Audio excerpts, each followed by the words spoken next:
ಭಾರತದಲ್ಲಿ ಒಬ್ಬ ದೀಪಕ್ ಬಹಳ ಒಳ್ಳೆಯ ಕಾರಣಗಳಿಗಾಗಿ ವೈರಲ್ ಆಗಿರುವಾಗ ಅಮೇರಿಕಾದಲ್ಲೊಬ್ಬ ದೀಪಕ್ ತೀರಾ ಹೇಳೋದಿಕ್ಕೂ ನಾಚಿಕೆ ಆಗುವಂಥ ಹೇಯ ಕಾರಣಕ್ಕಾಗಿ ಎಲ್ಲರಿಂದನೂ ಚೀಮಾರೆ ಹಾಕಿಸ್ಕೊಳ್ತಾ ಇದ್ದಾನೆ. ಅದಕ್ಕೆ ನೀವು ದೀಪಕ್ ಆಗಿದ್ರೆ ಮೊಹಮ್ಮದ್ ದೀಪಕ್ ಆಗಿ, ದೀಪಕ್ ಚೋಪ್ರಾ ಆಗಲೇಬೇಡಿ ಅಂತ ನಟಿ ರೀಚಾ ಛಡ್ಡಾ ಅವರು ಬಹಳ ಒಳ್ಳೆಯ ಮಾತನ್ನು ಹೇಳಿದ್ದಾರೆ. ದೊಡ್ಡವರ ಸಣ್ಣತನಗಳ ಬಗ್ಗೆ ಹೇಳೋದನ್ನು ನಾವು ಕೇಳಿದ್ದೀವಿ, ಆದರೆ ಈಗ ಅದನ್ನು ದಾಟಿ ದೊಡ್ಡವರ ದುಷ್ಟತನ, ವಿಕೃತಿ, ಹೇಯ ಕೃತ್ಯಗಳೆಲ್ಲ ಇಡೀ ಜಗತ್ತಿನೆದುರು ಬಟಾಬೈಲಾಗ್ತಾ ಇರುವಂಥ ಸಮಯ.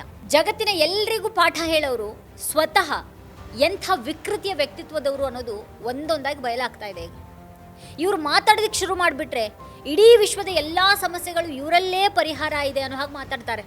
ಪ್ರಧಾನಿಗಳು, ಅಧ್ಯಕ್ಷರು, ರಾಯಭಾರಿಗಳು, ಸೆಲೆಬ್ರಿಟಿಗಳು ಸುತ್ತಮುತ್ತಾನೆ ಇವ್ರ ದರ್ಬಾರ್ ನಡೆಯುತ್ತೆ.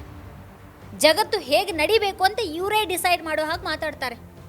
ಜಗತ್ತಿನ ಯಾರಿಗೂ ಕೂಡ ಪಾಪ ಬುದ್ಧಿನೇ ಇಲ್ಲ, ನಾನು ಹೇಳ್ಕೊಡ್ತೀನಿ ಹಾಗೇ ಮಾಡಿ ಅನ್ನೋಂಥ ದಾಟಿಯಲ್ಲೇ ಇವ್ರು ಮಾತಾಡ್ತಾರೆ. ಆದರೆ ಈ ಸೋ ಕಾಲ್ಡ್ ಮೇಧಾವಿಗಳು, ತತ್ವಜ್ಞಾನಿಗಳು, ಪ್ರಭಾವಿಗಳು ಒಳಗೊಳಗೆ ಅದೆಷ್ಟು ವಿಕೃತಿಯನ್ನು ಸಾಕಿಕೊಳ್ತಾರೆ ಅಂತ ನೋಡಿದ್ರೆ ಶಾಕ್ ಆಗುತ್ತೆ. ಅಂಥ ಒಬ್ಬ ಮಹಾನುಭಾವ ಈ ದೀಪಕ್ ಚೋಪ್ರಾ. ಈತ ಬಾಯ್ ಬಿಟ್ರೆ ತತ್ವಜ್ಞಾನ, ಆಧ್ಯಾತ್ಮ, ಮನಃಶಾಂತಿ, ಅದು ಇದು ಅಂತ ಭಾಷಣ ಬಿಗಿತಾ ಇದ್ದ. ಅದೆಷ್ಟೋ ಪುಸ್ತಕವನ್ನು ಬರೆದಿದ್ದಾನಂತೆ. ಬಹಳ ದೊಡ್ಡವ್ರ ಜೊತೆಗೇನೆ ಈತನ ಒಡನಾಟ. ಇಂಟರ್ನ್ಯಾಷನಲ್ ವೆಲ್ನೆಸ್ ಗುರು ಈತ. ಅದೇ ಹೆಸರಲ್ಲಿನೇ ಕೋಟಿಗಟ್ಟಲೆ ಡಾಲರನ್ನು ಸಂಪಾದನೆ ಮಾಡಿದ್ದಾನೆ.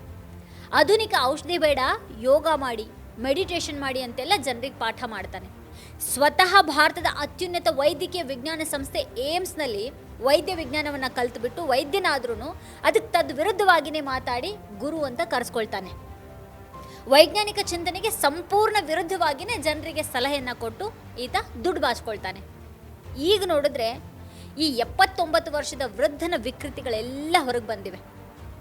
ಜೆಫ್ರಿ ಎಪ್ಸ್ಟೈನ್ ಅನ್ನುವಂಥ ಮಹಾ ತಲೆ ಹಿಡುಕನ ಜೊತೆಗೆ ಈತನ ನಂಟು ಬಯಲಾಗಿದೆ.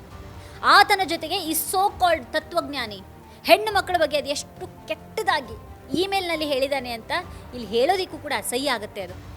ಇದು ಕೇವಲ ಇಮೇಲ್ಗಳಿಗೆ ನಿಂತ್ಕೊಂಡಿಲ್ಲ. ಸೇವ್ದಾ ರುಬೆನ್ಸ್ ಅನ್ನುವಂಥ ಕಲಾವಿದೆ ಈಗ ಸ್ಫೋಟಕ ಆರೋಪವನ್ನು ಮಾಡಿದ್ದಾರೆ. ತನಗೆ ಕೇವಲ 16 ವರ್ಷ ವಯಸ್ಸಾಗಿದ್ದಾಗ ಯುರೋಪ್ನಲ್ಲಿ ನಡೆದಂಥ ಮೆಡಿಟೇಷನ್ ಕಾರ್ಯಕ್ರಮವೊಂದರಲ್ಲಿ ದೀಪಕ್ ಚೋಪ್ರಾ ತನ್ನ ಜೊತೆಗೆ ಅಸಭ್ಯವಾಗಿ ನಡೆದುಕೊಂಡಿದ್ದ ಅಂತ ಆಕೆ ಆರೋಪ ಮಾಡಿದ್ದಾರೆ. ಈಗ ಆಧ್ಯಾತ್ಮಿಕ ಗುರು ಅಂತ ನಂಬಿ ಬಂದವರನ್ನ ಈ ರೀತಿ ನಡೆಸ್ಕೊಳ್ಳೋದು ಯಾವ ಸೀಮೆಯ ಆಧ್ಯಾತ್ಮ ಇದು? ಈಗ ತನ್ನ ಬಂಡವಾಳ ಬಯಲಾಗಿರುವಾಗ ಈ ವಂಚಕ ಗುರು ಏನೇನೋ ಹೇಳಿ ಜಾರ್ಕೊಳ್ಳೋದಕ್ಕೆ ನೋಡಿದ್ದಾನೆ.